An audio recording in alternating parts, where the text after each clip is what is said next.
week in racing. It's time to recap it. And who better to do it than Michael and Magic? Two bros/pros who cover the highs and lows of racing around the globe on every one of their shows. Real fans look forward to these guys and their last thoughts, cause they know they're not talking out of their royal ascot. What they say makes sense. So ladies and gents, sit back and relax as Blinkers Off presents The Magic Mike Show, where you hear the experts speak. The Magic Mike Show. Tune into the show every week. The Magic Mike Show. You can trust the show is the bomb because it's being brought to you by RacingDudes.com. What's up, everybody? I'm Magic.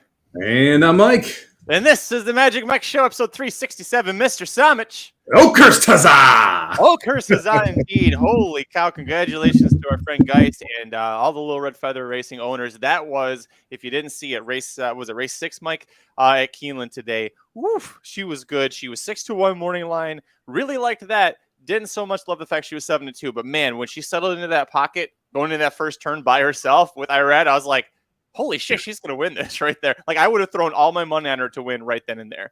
I was lucky enough to talk to Geist right after the race or a little bit ago, and he was like, we all knew. He's like, as soon as we get to the top of the stretch, we knew we were rooting on a winner. It was just a matter of time until she gets home. So a wonderful race. Absolutely amazing to see her get home. And I love all these chats here. 2-6-2-7-8 would be fine with me. I would prefer the 7 or 8, but the 2 would work as well. I'm 4 deep for the pick 6. Looks like Chris is alive.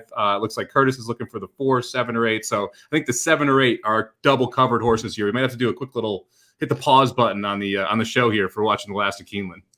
Yeah, if you're watching the replay or listening back to the podcast version of this, we are doing this on Thursday, right? Mike's got a big sweat in the pick 6, and a bunch of the listeners do too. So we've got 10 minutes to post right now. So we will take a pause when we're previewing Keeneland's pick 4 for Saturday to talk about that race and preview it, because as we said, got a lot of people sweating it. But that means, Mike, we should dive into it because we are going to be taking a break. We're looking at Keeneland's late pick 4 on Saturday. The meet's been great so far, Mike. I'm excited for another weekend of fun. Riders up!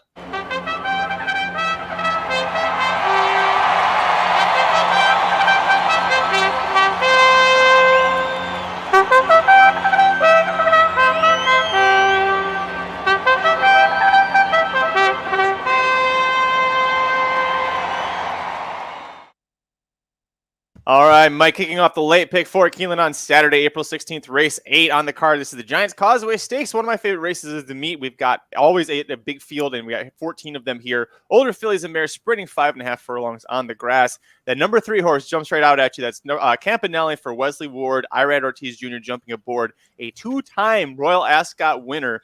Surprised she's still in training because she's won back-to-back years at Ascot. But, hey, we're back for more. She's breaking from post 3. She's my top pick. Is she yours?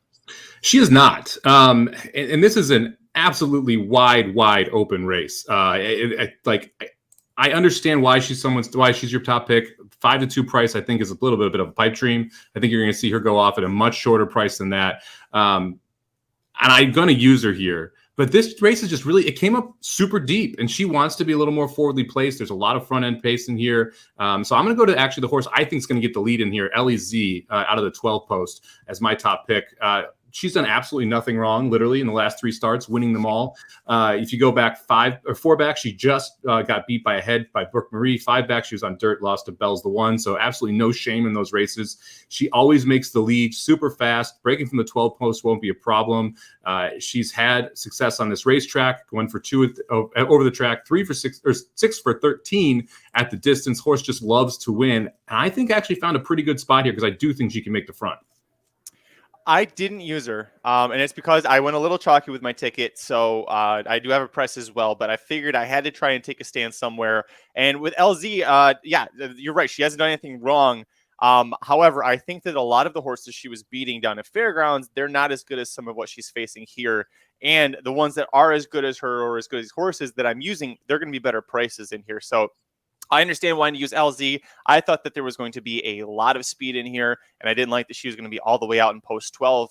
If she doesn't clear, she's going to be stuck pretty wide out there. If she does clear, I'll look out. She could be a little bit dangerous, but I'm going to take a stand against her. For me, Campanelli is great. I talked about that she's won twice at Ascot.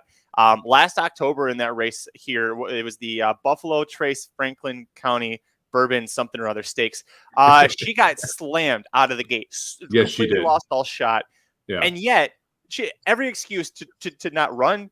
She gets third. And she misses second by a neck. And there's two horses that were ahead of her that are back in here. If you forgive the fact that she hit the gate, that was a damn impressive effort. I'm going to forgive her for only getting A3 buyer there, because if you look at the Commonwealth Cup that she won at Ascot last summer, she gets a 117 time form. That's a triple-digit buyer right there. Now Ward's taking the blinkers off. She has no issue firing off the layoff. Irad's riding. I know you're using her. She wasn't your top pick, but did I miss any points that you liked about her? No, you hit the nail on the head. I mean, first off, the layoff is my only concern here, but she's fired well off the bench, so I'm not going to knock her for that. She has tactical speed, but doesn't need the lead, so you got to like that. And like you said, a field that signs on with a bunch of horses here. A little concerned about the post. Rizar's going to have to make out a trip on this horse, because you mentioned all of the speed that's sitting in this race. I'm sorry, Irad Ortiz going to have to make out a trip on this horse. You mentioned all the speed that's in this race. You could have 5 horses kind of clear in front, some back up into her. She's going to have to kind of weave her way through here. Irad, obviously, a person that you love having aboard, so definitely capable of doing it. Just a really tough spot to get out of that 3 post if you are going to try and come from mid-pack here turf sprinting. So I think you're going to see a short price and a tough trip. Probably the most talented horse in the field, but I just have a couple questions in there. I'm actually not using either Change Control or Ambassador Luna, who are the 2 horses that beat her last time. This is one of those unique situations. We're both playing press tickets here. So I've got a 50 center that I went 5 deep. I ended up going 2 deep in my $5 ticket. And the other horse I'm going to use is the 14 horse, AG Indy. This is a horse that is much better at turf sprinting. Last time out, they sent this horse out on dirt in the grade 2 inside info. It was the first time that we saw this horse in the Pletcher barn. Now we're getting second time Pletcher barn, second time off the layoff.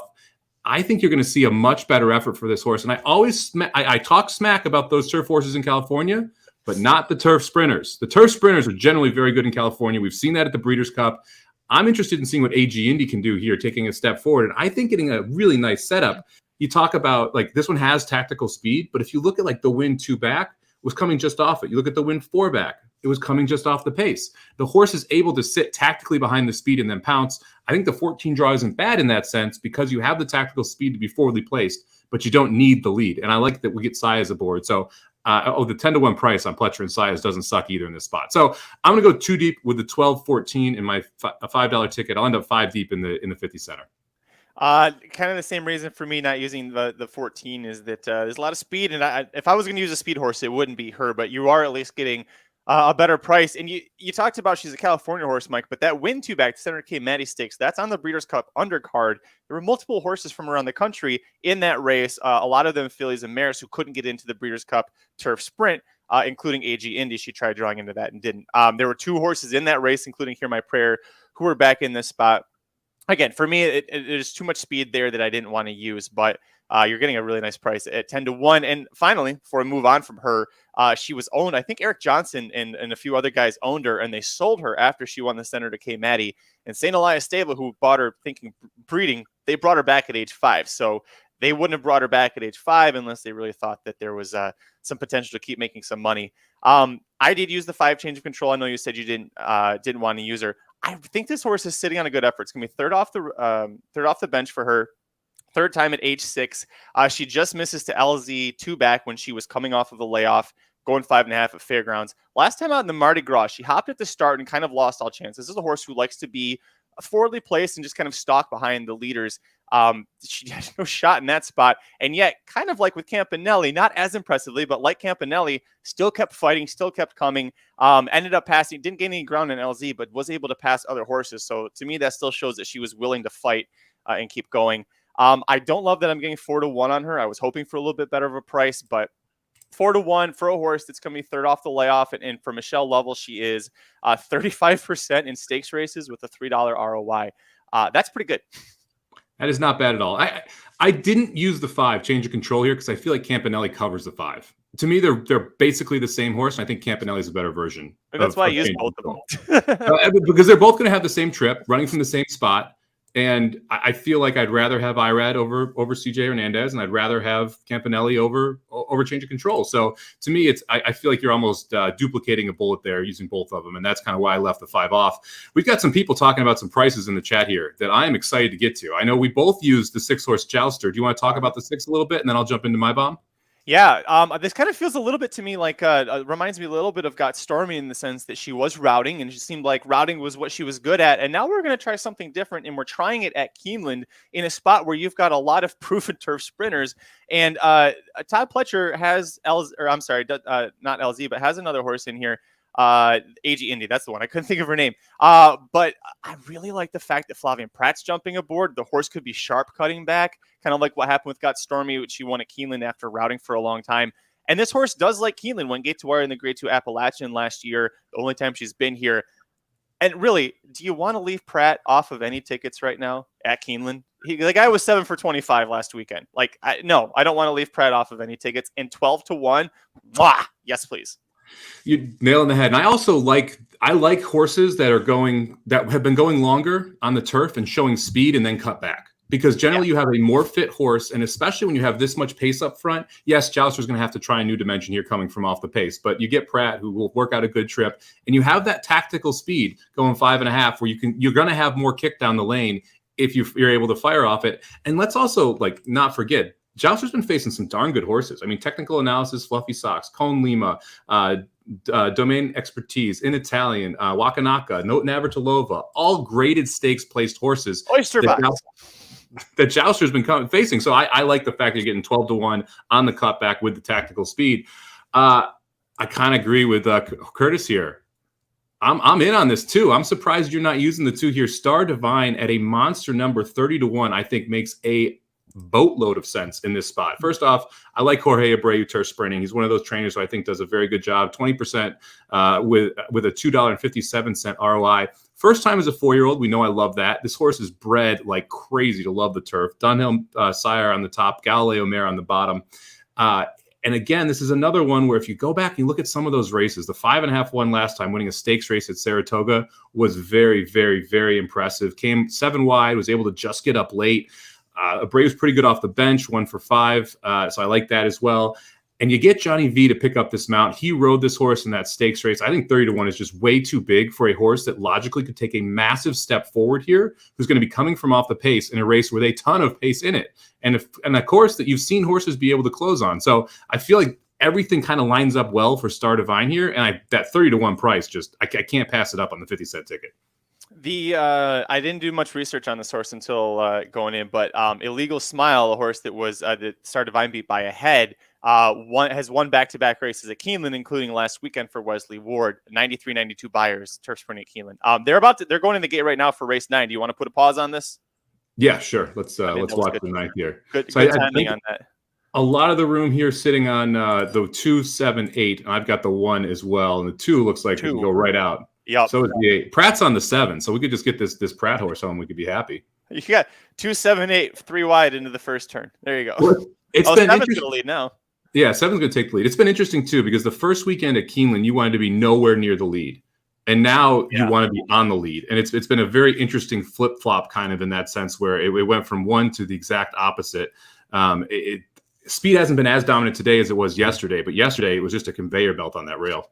Matarea won the Beaumont Stakes on Sunday at Keeneland, and Pratt was aboard, and I was against her in the spot because Speed had been so poor Friday and Saturday, and Pratt pulled her back and had her stalk. And I was like, watching the race, I'm like, well, shit, if I know he was going to do that, then yeah, I would have probably maybe thought she was going to win that race. So yeah, it seems like Pratt is very in tune to what the track is doing and how it's playing. How do you feel right now? 2, 7, 8. I mean, you're screaming for the wire, obviously, but do you feel comfortable? I feel pretty good right now because we got a short stretch here.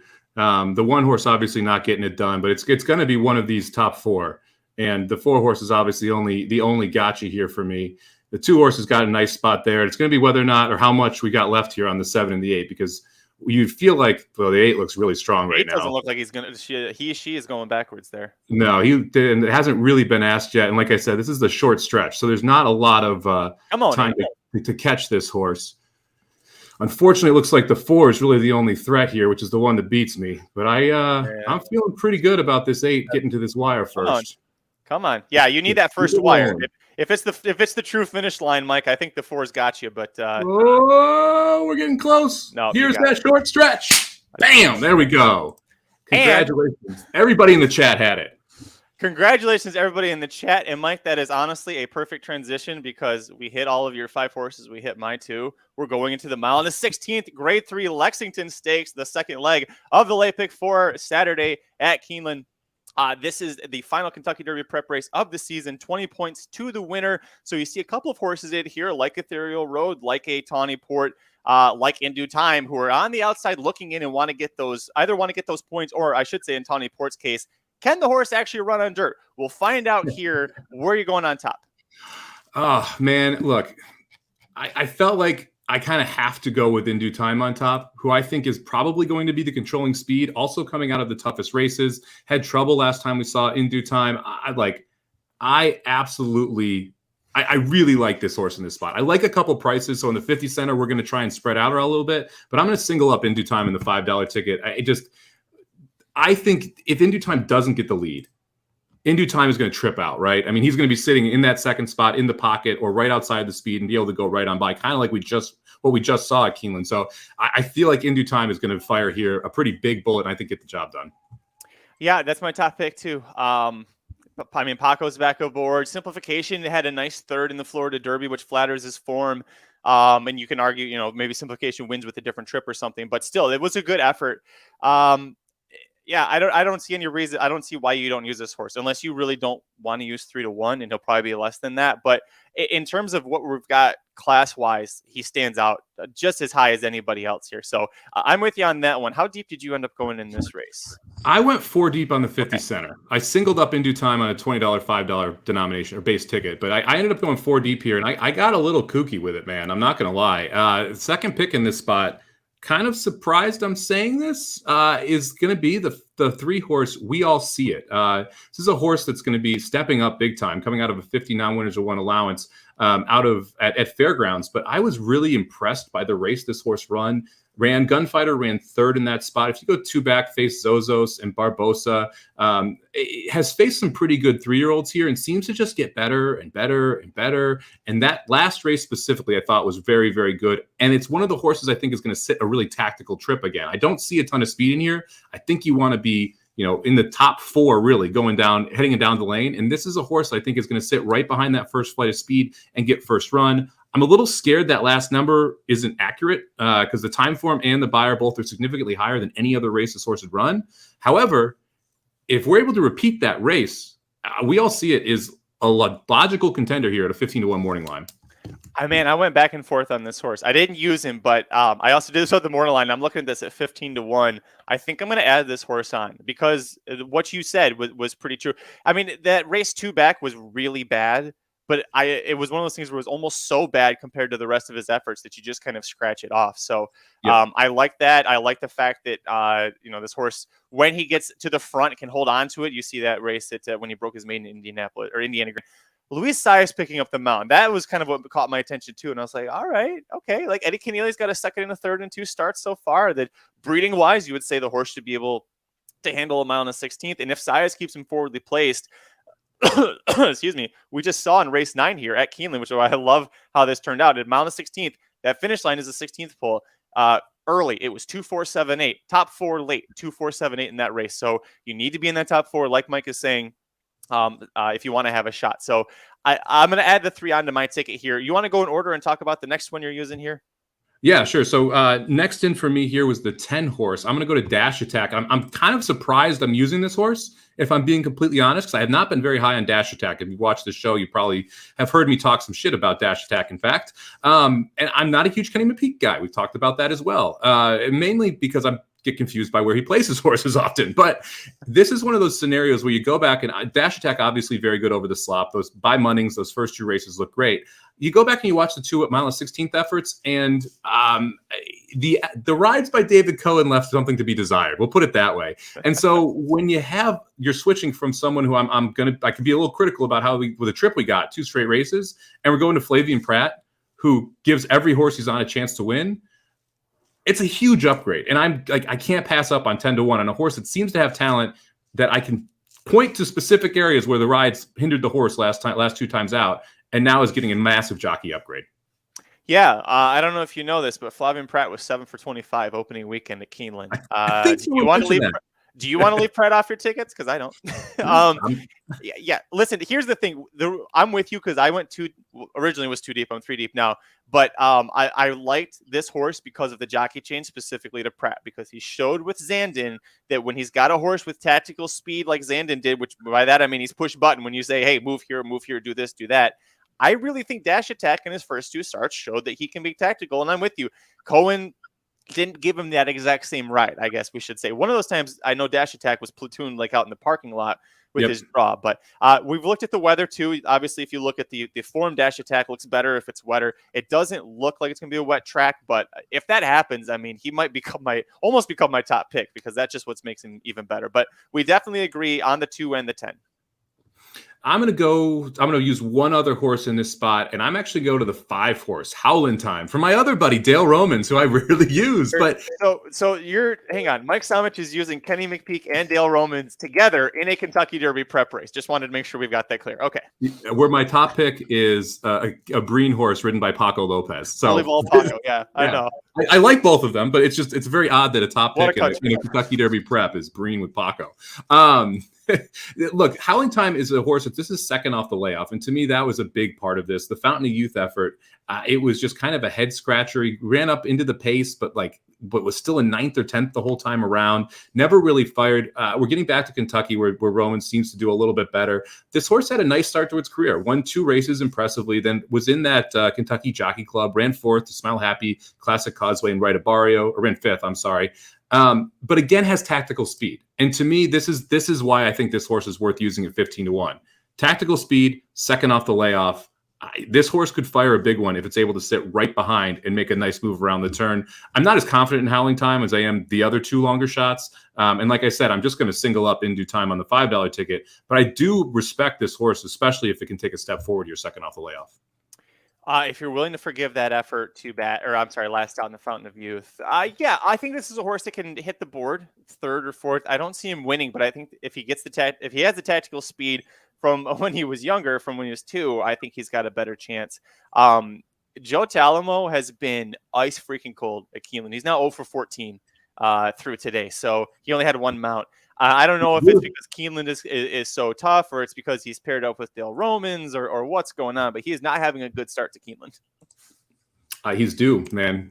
There you go. It's all going to crack through. Now, I agree with you. I would normally not love, I'm willing to price hunt with these guys versus play them at 5-2 or 3-1. One of the reasons I'm not using Major General, I think 4-1 is way too short of a price in this spot. And I think the horse is going to take money. So I avoided the 7 because I feel like, look, I think In Due Time is a better version of Major General, and I think that there are other horses that have some upside here that could surprise at a number. So speaking of surprises, the most surprising thing to me, Tawny Port is the favorite at 5-2. Now I get it; it's Brad Cox, it's Florent Giroux. It's a horse that you would think, okay, well he's 2 for 4, he's looked pretty decent, but that's been on synthetic. And Brad Cox is on record as saying this horse is in this race to find out, can he handle dirt? Because he is in the Kentucky Derby. He's got enough points from finishing second in the Jeff Ruby, which is in itself its own problem. But this horse, we're not using it. I'm saying that this horse is not like dirt because that Risen Star, he never once picked up his feet. Yeah, I mean, that's my biggest issue here, right? Like, it's the same reason I put out a video on Racing Dude's YouTube about the 5 horses that I think are going to be way overbet on Kentucky Derby Saturday. Number 1 was Tiz the Bomb, right? Because it's a turf horse. You look at Tawny Port, it's kind of a turf horse. Like, it kind of is what it is. And the fact that you are at this point in the career and you're saying, well, we're going to try a graded stakes and we're going to come back quickly to run in a graded stakes, to then come back quickly to run the Kentucky Derby to see if we are good on dirt. That is enough like caveats in one sentence for me to have no interest at 7-2 or 5-2 or 7 or 5-1 or whatever price, right? Especially not as the favorite in a race that's a big mess and we're kind of all over the place. We like the 2 and the 10, and after that, take your pick. Just don't do the 7 or the 9. Let those horses beat you. Mike, we're gonna move on. Sorry, go ahead. This comment so this comment would definitely lead you to have an interesting way of being named. Tawny Port. We're just going to leave it at that. Move along. Papa Dude, mind in the gutter. Wow. Usually Papa Dude's yelling at Aaron and I because I'll say a comment in the chat of their show to get Aaron to say something dirty. And then Papa Dude, he has to explain it to his father, which is also funny, making him do that. And then, he'll yell at me for being a Yeah. Nope. We're just going to move on from that one. Good luck to our boy Strava, the 8 horse. You know what would be funny is if Strava wins this race, because in the Racing Dudes Triple Crown Fantasy League, we drafted him. Hasn't turned out to be our best decision. Nope. But we've tried 4 or 5 times to drop this horse to claim someone else. We've never won the claim because we've always had shake against others. And so the running joke has been like, right now we're leading the league. We could win this despite the fact we've tried so hard to get rid of Strava. If he wins, I feel like that means we can't lose this fantasy league, right? Like if Strava wins this race. I mean, if Strava wins, we got to bet him back in the Derby, right?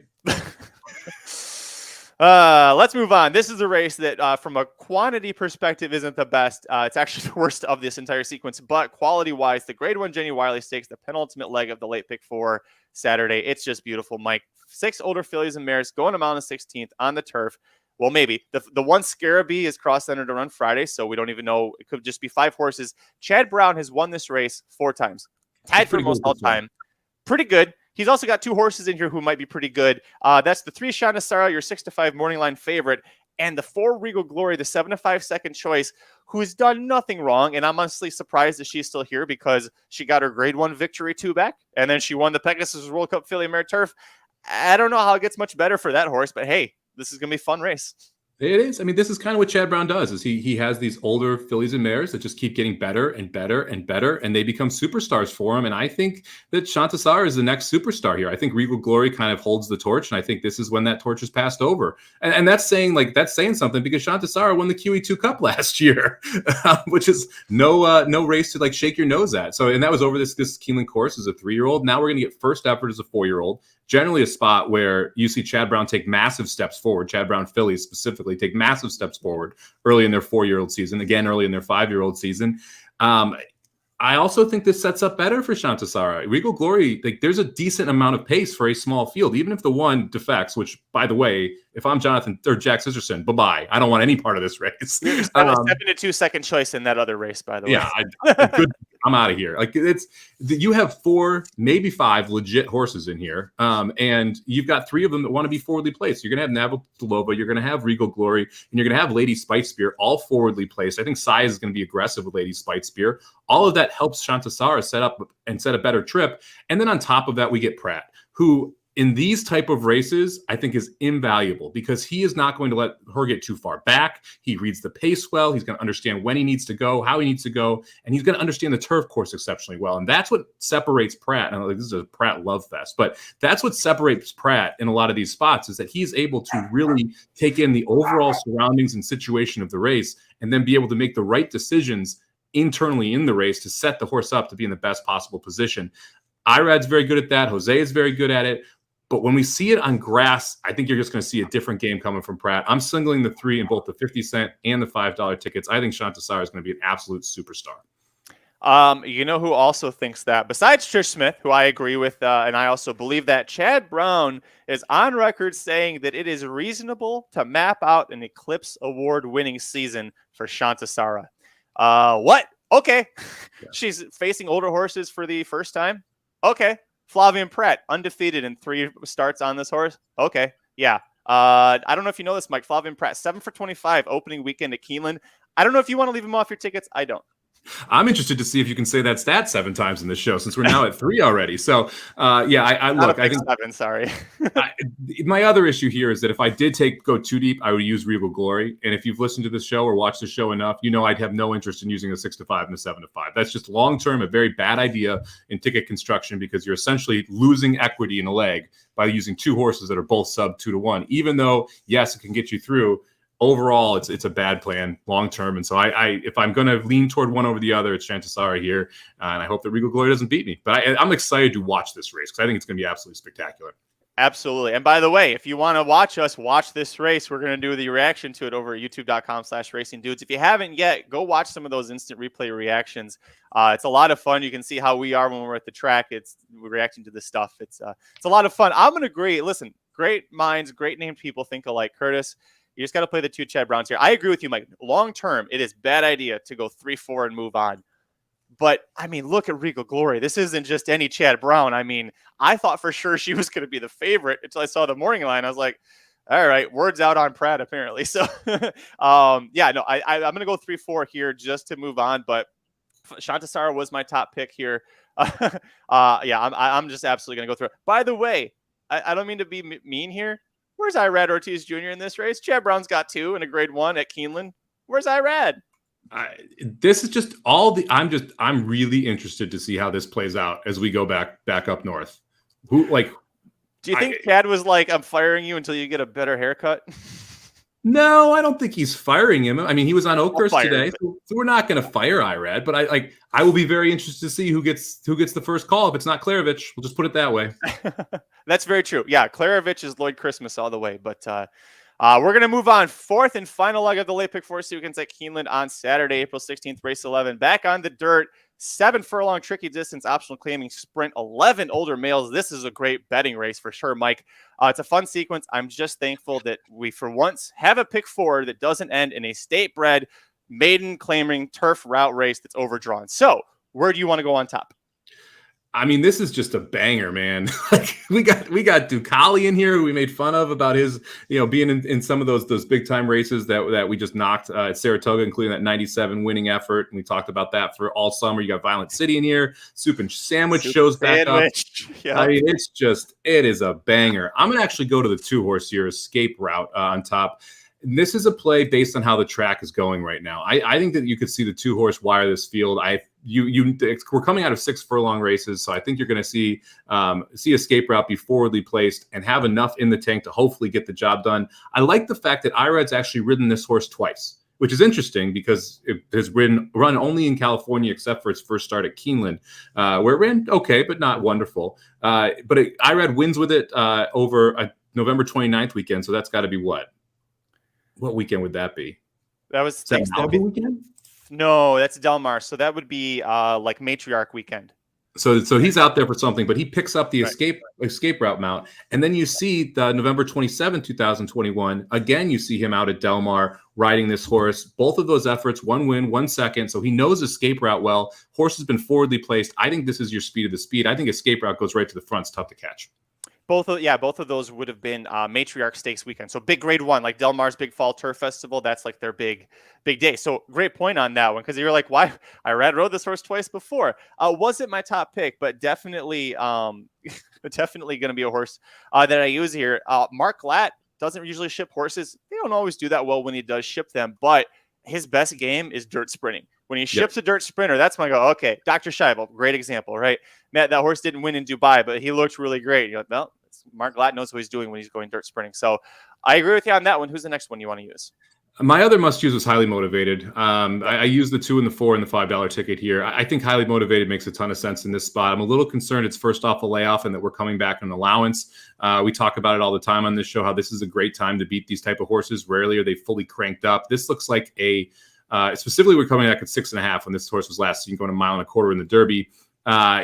This clearly looks like a building block, right? And this race came back a little bit tougher than I think Chad might have expected. But this isn't the goal. The goal is going to be the next race out, which is going to be a graded stakes effort, probably at Belmont, either going 7 furlongs or a mile. So I would assume that this is a stepping stone for Highly Motivated, who won't be fully cranked, but is the best horse in this race. And that's the reason I'm going to end up using him here in both the 50 cent and the $5 ticket. I don't know if you know this, Mike. Flavien Prat was 7 for 25 opening weekend at Keeneland. Prat Daddy, of course I'm using. And now listen, this actually is probably the best horse.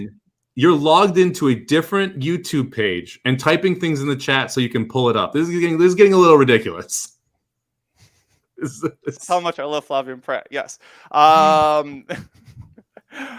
listen, that actually, aside from that, this is actually one, if not the most talented horse in the race, the second most talented horse in the race. I did actually take a little bit of pause. I was like 7 furlongs, then went back and looked. His best races are all at 1 turn. So that makes me feel a little bit better. He's a neck away from being 3 for 4 in 1-turn dirt races. Pratt, Brown, move on. What's the next one? Well, actually, the next one we both agree on as well is going to be a price here. Wow. Okay. Yeah, I'm 3 deep here, and I'm going to go with the horse sandwich right in between him with Awesome Jerry here at 20 to 1. You get Corrales up. Look, Safi not wonderful outside of Florida. We've seen that a little bit here at Keeneland already. So obvious concern there, but the price makes up for it at 20 to 1. Corrales knows what he's doing at Keeneland, so no concerns there at all.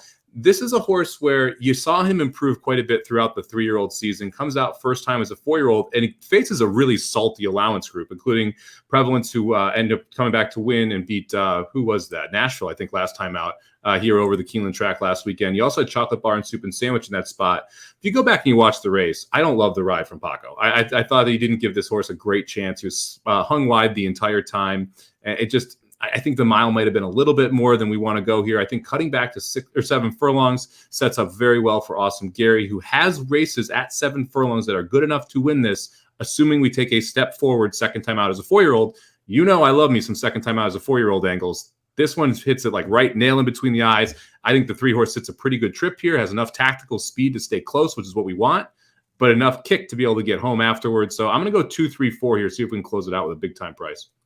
Well, and then I agree with you on everything that you said about Awesome Jerry, but I also love the fact that his debut at age 4 basically matches his career best effort at age 3 from a buyer perspective. I'm like, all right, horses are still good. He's still got talent.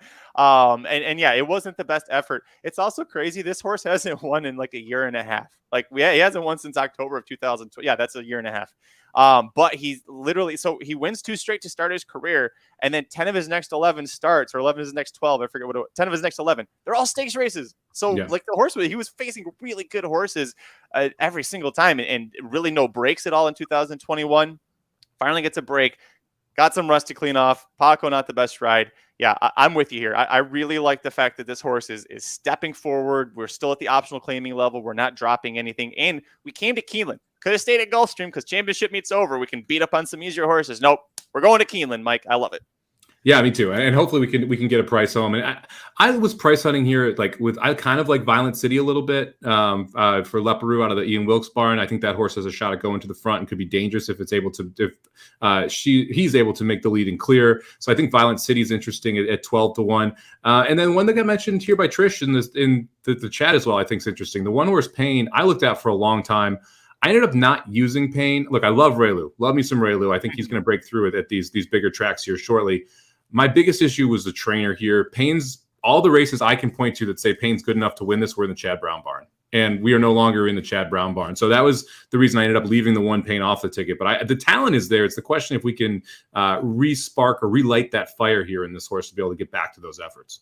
And that's a great point, because if you just look at the record, the horse has done pretty well so far at 7 furlongs. But then you look, well, most of that was with Chad Brown. So the last horse that I use, and actually my second pick in here, I can't play Keeneland without playing a little bit of Tyler Gaffleone. I'm going to use the 11 Chocolate Bar here for T-Gaff, Mike Maker. The horse exits some pretty solid one-turn dirt races.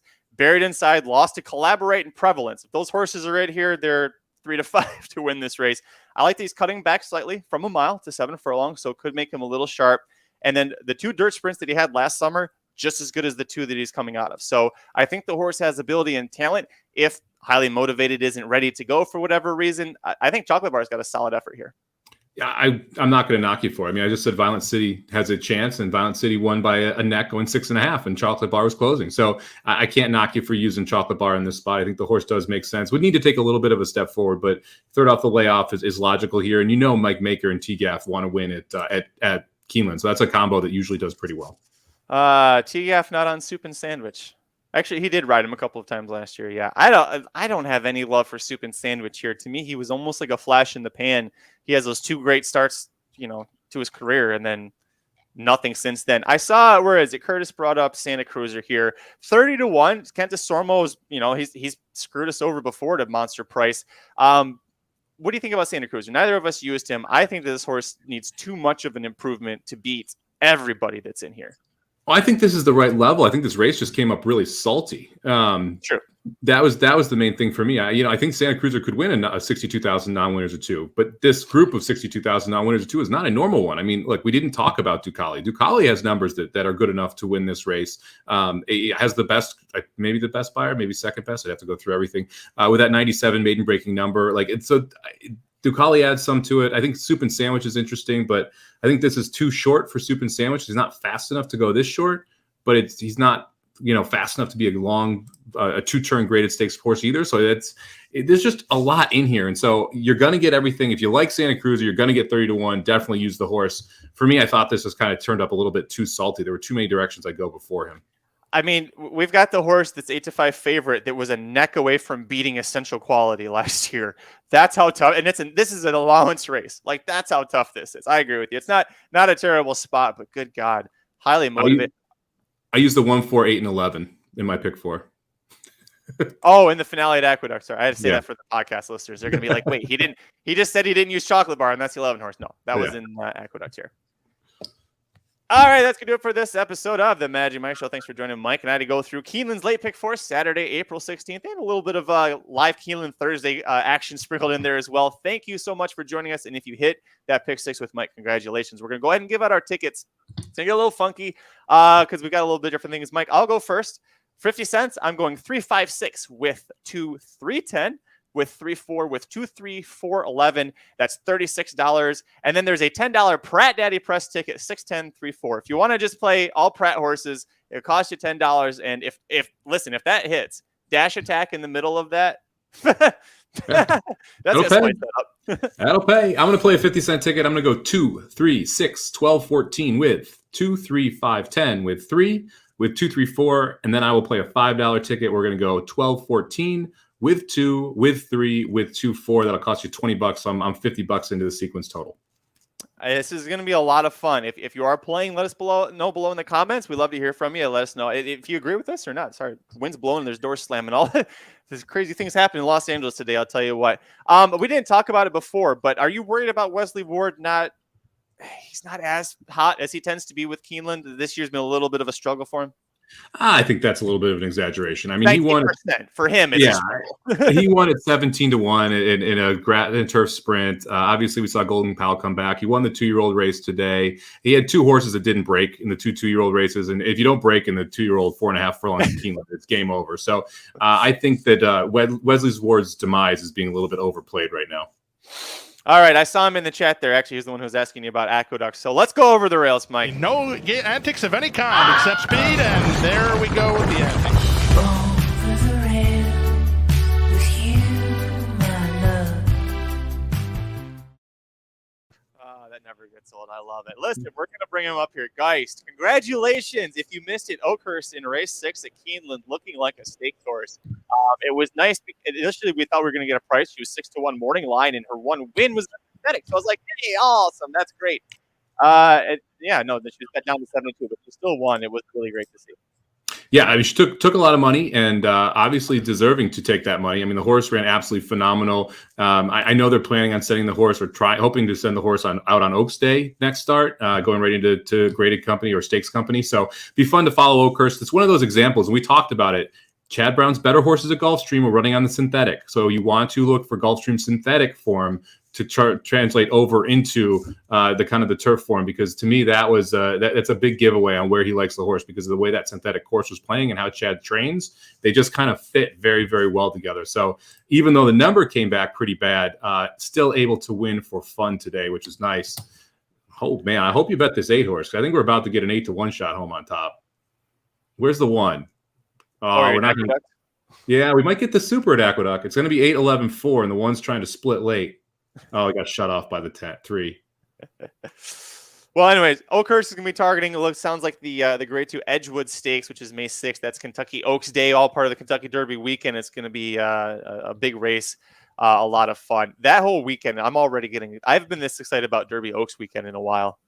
Probably since I was there, which was Maximum Security's year. So, yeah, I'm very, very excited about this weekend. It's looking. We got a lot of great horses. Is there anything else you want to talk about? I know we wanted to bring up Oakhurst. I didn't know if there was anything else going on in the world. Well, we got to talk about the dudes tournament tomorrow. So we'll be live again tomorrow, and we'll be live, I think, from 4:30 to 5:30, or maybe it's be a little bit longer, maybe 4:30 to 5:45, something like that.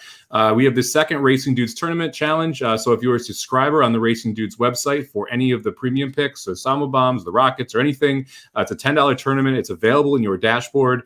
We're seeding the pool with $150 in site credit. I am trying to defend my title. Magic is trying to not finish last, so we'll see what happens. You don't tomorrow. know that. I'm going to try and get last on purpose. See if I do any better. So it'll be absolute blast. As always, we're going to use the Friday feature tournaments, which I think is important because you're able to compare yourself in both the NHC and the 15K. So we'll compare versus the scores in our tournament versus those, and it's a blast, man. It's just a lot of fun to be able to go through it. Like I said, we'll have a live show tomorrow from 4:30 to 5:30 or so, and we'll go over the races, talk tournament strategy, specifically that set of tournaments, and yeah, you can compete against the racing dudes. And we're not eligible for the $150 bonus, so that is only subscribers. And last week, Ruth won. It was Ruth, right? Who won it? Mindy, I'm sorry. Mindy won it, and she had never played a tournament before. It was her trying to get into tournaments, and this was her first effort. So absolute blast, a great way to do it. If you click on your account, you sign in, you click the tournament challenge button, you'll be able to go right down and be able to see where to log in and exclusively get that. Make sure you check your email as well as a subscriber, because I'm sure we'll shoot out an email on it as well. Bam! And there. Oh wait, it didn't show you. I was gonna say, here, share this tab. There we go. Now you can see. I am. This will be the way to get in there. Listen, we're very excited. We're hoping that a lot of you sign up because it was a lot of fun the first time we got to do it. Mike, I, and Jared, sounds like, because Aaron's going to be on the road. We're going to be doing the live show Friday, so make sure you're following us on Twitter so that you get the exact time for when we're doing that. But I am at Curtis Kalleward. He is at Somobomb 18, number 8, corporate overlords at racing_dudes. Dudes Who Bet Sports was live earlier today talking all things Kentucky Derby, so you can hear from Aaron and Papa Dude, who brings his own unique perspective to things. So he's got a lot more history. It's a nice way of saying he's old. He's got a lot more history behind him. So make sure you tune into that one and give it a listen. Blinkers off. I'm not sure what time they'll be live later today. I know that Jared's taking the boys back right now, but they'll be live later tonight. And the best way to find out when they're going on and to catch it, go to youtube.com/racingdudes, subscribe to the channel, and click the notification bell. You'll get alerted by email and little pop-ups anytime that one of us is going live. We got a lot of content coming out because of the Kentucky Derby. Mike, is there anything specifically Kentucky Derby-wise that maybe went live today that you want to talk about? I did the 5 overbet horses, which I think I mentioned already. But I have the 5 most overbet horses that I think are going to be overbet on Saturday at least. There's 2 Pletchers in there. One of them that people will probably not be very happy about because I know it's a horse that a lot of people are high on. I will say this. I put Mo Donegal in 5th, and I originally had him in 3rd, and then I took him off the list altogether. I looked back at the Wood. The Wood's a little bit better than I thought. I don't know if you've been looking at it or if you've taken a look at it again. Do you know Mo Donegal went sub 12 for the entire race after the first furlong? That's impressive. That's hard to do. Yeah. And so when I went back, I was impressed by that. And now, again, I'm worried that the price is going to get hammered. And that's my main issue with Mo Donegal here. It's not that I don't think he's talented. It's the price and the fact that he's going to come from the back of the pack. But when I look back at that Wood, it actually looked significantly better on paper and watching it back than I originally thought. So I may have to reassess my Mo Donegal theory, which is not great because I have been pretty against Mo Donegal. So we'll have to see. But then I think about that. But then I remember the Florida race where he got trounced by White Abarrio. Yeah. And White Abarrio, I'm starting to fall a little out of love with just because of how slow that Florida Derby was. So we got a lot of work here till the first Saturday in May, but it's interesting just starting to feel the different feelings flow through my body and try and figure out who going to end up be up on. This made me laugh. Curtis says Charge is going to be the official Derby horse of guys who bet $5 same game parlays every single day. I watched the Florida Derby. Well, I've watched it a bunch because we put out a lot of videos, and I keep having to show the stretch run of the Florida Derby, so I've watched it about 20 times. Charge it. I don't like how he finished that race. Not just because he was green, but then he swaps leads. He's kind of, I don't know. I think you said it really well actually in this video, Mike, that Charge it long term has got a great prognosis, but the Derby, I think, is going to just kick him in the face, and then we're not going to see him for several months. I think it's going to be one of those cases where he gets kind of ruined for a little bit from I hope it's not, because he seems cool, but I'm afraid about that. I think Charge has a lot better chance at winning the Travers than he does winning any Triple Crown race. I think we just still need we need to develop a little bit more on the Charge it side. And the biggest issue, you go back and you watch that Florida Derby, not only is he green coming down the lane, White Abarrio came home in 40 seconds in the final 3 furlongs. We were just talking about Mo Donegal coming home in 12s, and Charge is not able to get by when White Abarrio is going 40 seconds the final 3 furlongs. That's just not a great short-term prognosis for a horse that clearly has a ton of talent, clearly has not figured it out yet. And that's where the issue is that he's going to have to figure this out very quickly to be able to tap into that talent. And you're not going to get a good price on him. I mean, he was 16-1 in the future Derby future pool. I already know multiple people that are talking this horse up. I guarantee you he's going to have the best workouts of his life when he gets to Kentucky. And all of a sudden you're going to be staring at 7-1, 8-1, 9-1 on race day. And he should, his true odds are probably 25, 30 to 1. And so you kind of have to decide, am I willing to take 1/3 of the price I probably should get on this horse? And for me, it's tough to swallow. If you want even more Kentucky Derby talk, we literally have you covered talking about every horse it feels like that's going to the Kentucky Derby. This is the, if you're watching the YouTube or the Facebook feed, this is youtube.com/racing dudes. This is just what we've put up recently. You see, you can get all the top 5 for the Kentucky Derby and Kentucky Oaks from all 4 of us at Racing Dudes. You see right there, we've got previews for the Count Fleet Sprint Handicap at Oak Lawn, where Jackie's Warriors return age 4. This guy right here previewed the Maker's Mark Mile on Friday, which if you thought that the Jenny Wiley was good with 6 horses, now take that and make it 14, and they're all older males, and that's the Maker's Mark Mile, Mike. Should we talk Maker's Mark real quick? Yeah, go ahead. So this one, this is another one where I think we're going to get unleashed an absolute monster here from the Chad Brown barn. The 4-horse Mason. First time we're going to see this horse in the U.S., and it is a salty field. And the fact that Chad Brown decided this is where we want to place this horse. Oh, who's riding Magic? Oh, yeah. Pratt. The fact that you get Pratt up, the fact that you want to face this field, I mean, to me, it screams confidence coming from Chad Brown. And this horse, by all accounts, has tactical speed. When it was running over in Europe, faced St. Mark's Basilica, I think it was 3 back, was one of the better European horses. I think it's all systems go. Right now we're getting 5 to 1 on the morning line. We'll see if we're lucky enough to get that race day. But spoiler alert, I picked Mason in the video that's on the YouTube page. But I do think there's a lot of prices underneath that you can have some fun with as well. Yeah, if you've got an opinion on any horse at a price there, play underneath Mason. I'm with Mike. Flavien Prat jumping aboard, and you said it perfectly in that preview video, Mike, but I don't want to give too much away, but you said Chad Brown knew that this race was going to be tough, and he put this horse in there, and Pratt knew it was going to be tough and agreed to ride. Like, there's something about this Brown Pratt. Like, if Pratt doesn't win the Eclipse the way things are going through the middle of April, it's because he got hurt. There's no way that Pratt and Brown don't keep this going. This is like 1-5 for those 2 to win the Eclipse right now. And Curtis brings up a great point too, dropping a ton of weight because we're going from Europe to the US. So you're going to have a nice little weight drop there, which should help with the kick on the way for home. Like 136 pounds as a 2-year-old over there. I'm like, Jesus. The other thing I want to say is, like, don't ignore Paulo Lobo in that race. You've got 2 horses, both In Love and Ivar, who are going to be in there. Both have won at Keeneland. Both have won at this distance. They are both going to be live because Paulo Lobo aims for this meet, and specifically the Grade 1 turf races. So you're getting 12 to 1 and 6 to 1, I believe, respectively, on the morning lines. I think both of those are live underneath. And if you don't want to single the Brown horse, I think they're both horses you almost have to use in multi-race bets. Car Ramrod asked a question. How did Flavien Prat do at Keeneland last weekend, Mike? Better than Wesley Ward, I think. I believe he was 7 for 25. If I off the top of my head, that stat popped in there. So I think that's correct. It's one of those. It's like 761. It's just one of those stats that will forever be in your brain. See, you know what I was talking about right there too. All right, listen, we'll get out of here. We'll do one last question and we'll get out of here. Curtis, you've been great in the chat. Appreciate it. What do you guys think of Barber Road? Reminds me a bit of Looking at Lee, who got rallied to get second up the rail in the Kentucky Derby in 2017. I think that's a pretty apt comparison. That's pretty good. Yeah. He could mess some people's supers up. I think Barbaro would be hard pressed to win. I don't love the Arkansas circuit in general. I think that's probably one of my bigger knocks on Barber Road is that he's coming out of a races that I'm not going to use Cyberknife. I'm not a big Cyberknife fan, and if I'm not using Cyberknife, it makes it a lot harder to start saying I want to use Barber Road. So for me, it's more the fact of who's run against that it makes me tough for me to think that he's going to be able to step it up, but. You're going to get a big time price, and it's a horse that could get a trip to end up in that 4th spot or the 3rd spot. And so I wouldn't try and talk you off Barber Road underneath. I think on top it's going to be a big ask, but I think underneath it makes some sense. Absolutely. He's it's ironic because his trainer's Johnny Ortiz. He's a Johnny tryhard. He's one of those ones that you love to own, like Looking at Lee. And you hate to bet, like Looking at Lee. Yeah, no, I think Curtis described it perfectly. He's Looking at Lee, and Curtis has a maiden. Lobo has a maiden early in the card on Friday. Do you know who that would be, Mike? Do you have it pulled up?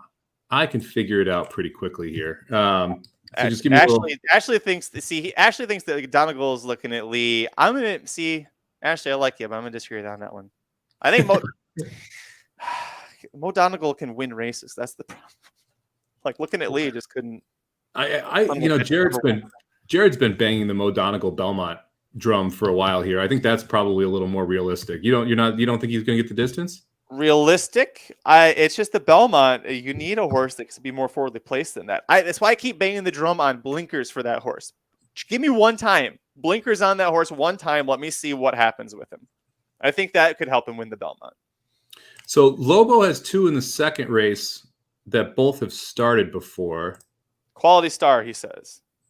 That's got to be in the second. Yeah, the 10 horse. So yeah, he's run once before, Quality Star, but Lobo's got debut instead of maiden.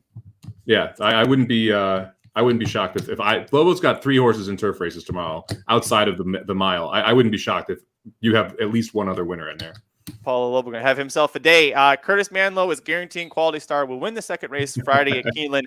If you lose money on that, feel free to contact him directly, and I'm sure he will offer you all refunds because, I mean, look, the guy puts his face right on his YouTube channel. Yeah, it's got to be the same thing. Thank you so much for joining Mike and I. That's been our time. We so appreciate you for joining us. Before you leave, hit like, give us a thumbs up, and don't forget to subscribe to the YouTube channel. Mike and I'll be back on Monday to talk about everything that happened over the weekend. I'm sure a lot more Derby talk because the picture will be that much clearer. But until then, I'm Magic.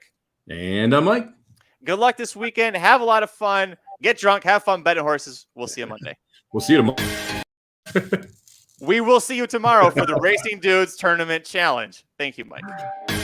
This has been a presentation of RacingDudes.com, your destination for all things horse racing and sports betting. Whether you want free winners, expert insider picks, up-to-the-minute trackside weather reports, or podcasts and videos for bettors of all skill levels. Never make another wager without visiting the Racing Dudes. First,